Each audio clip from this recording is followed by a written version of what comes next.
Hi, I'm Ellery McAlister, and I'm a sophomore at Roosevelt, and I'm 15 years old, and I'm a bisexual woman.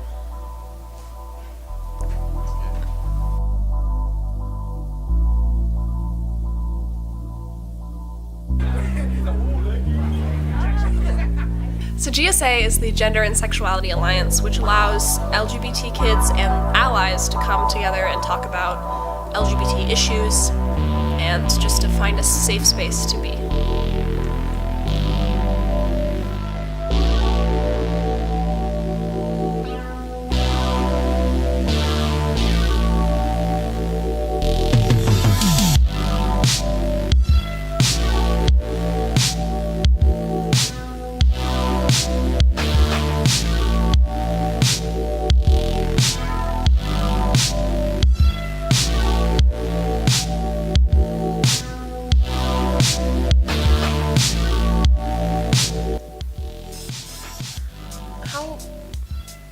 Do you want me to tell a story? Okay. What story? Yeah, so my mom is bisexual, and she introduced the concept of bisexuality and heterosexuality and homosexuality to me when I was really little. So I always thought that people that were heterosexual and people that were homosexual were just like the vegan sexual version, and they were just like intentionally trying not to be bisexual because I'm bisexual and my mom is bisexual, so I just thought everyone was. So when I was playing with my friend this one time, we had all these Barbies, and she had one Ken doll and like 12 Barbies. And so we wanted to have a whole bunch of weddings.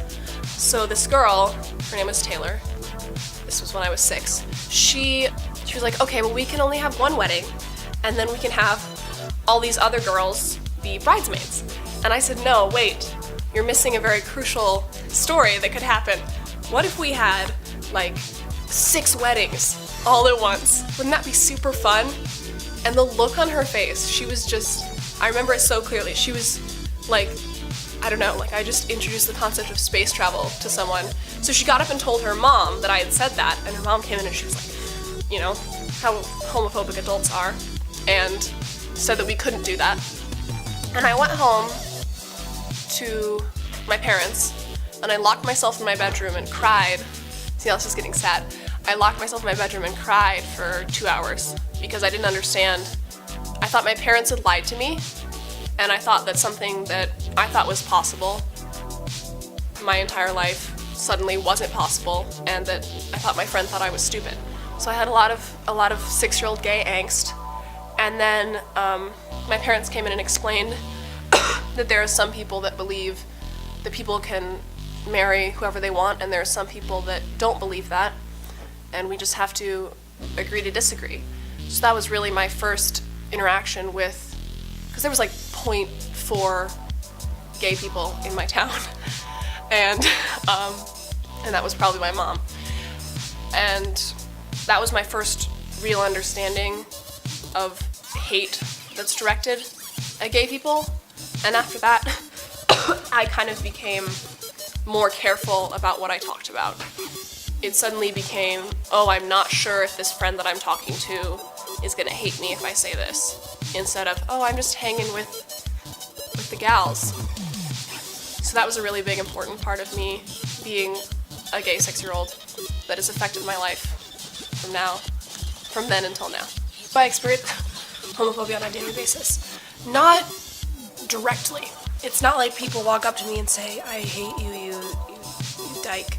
But I'm constantly the one, and this may just be me, my personality, but I'm constantly the one that girls like keep their distance from. And I don't know if I give out like a sexual predator vibe, but that's what happens. Like if I'm walking down the hallway just minding my own business and I hold the door for a girl, it's suddenly like, oh, this girl with short hair is running at me. But I'm just trying to get to class and I don't care about you. I'm just being nice.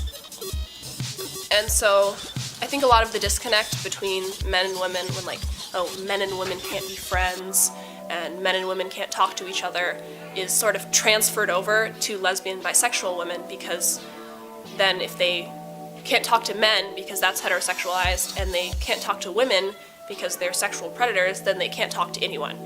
And that really affects my life. I feel it all the time when, like, really straight girls, now I'm supporting stereotypes. Really straight girls in the hallway, like, kind of, oh, that's a girl with short hair, what's she doing? And I can't compliment girls' shirts. Like, when I want to compliment a girl's clothing, because girls are awesome and all their clothing is good, whether or not I like them, then it becomes a thing when it shouldn't be. So it's little microaggressions, nothing big ever happens, because it's Des Moines. Yeah. Because I want to go to a place where I can be around other people that are like me or understand what it's like to be like me. Because usually when I'm walking around in the world with a lot of people that aren't in GSA, I have to constantly explain myself, and it's good sometimes to be with people that immediately understand without having to act like I'm an other to the rest of the world. What is the purpose of GSA? To make kids like me feel safe. Sort of disadvantages for the LGBT?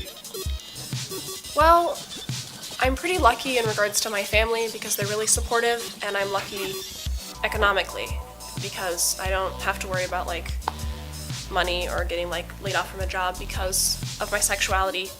But there's always been a kind of disconnect between me and a lot of other kids my age, just that occurs, they're afraid of me, and so that just kind of exists like an invisible wall between me and other kids that I talk to.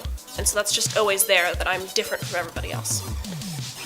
Well, I went to the governor's conference 2 weeks ago, I think, and I went to a lot of different presentations about maintaining a GSA and taking care of the people in the GSA and sort of understanding intersectionality and how to interact with different kids.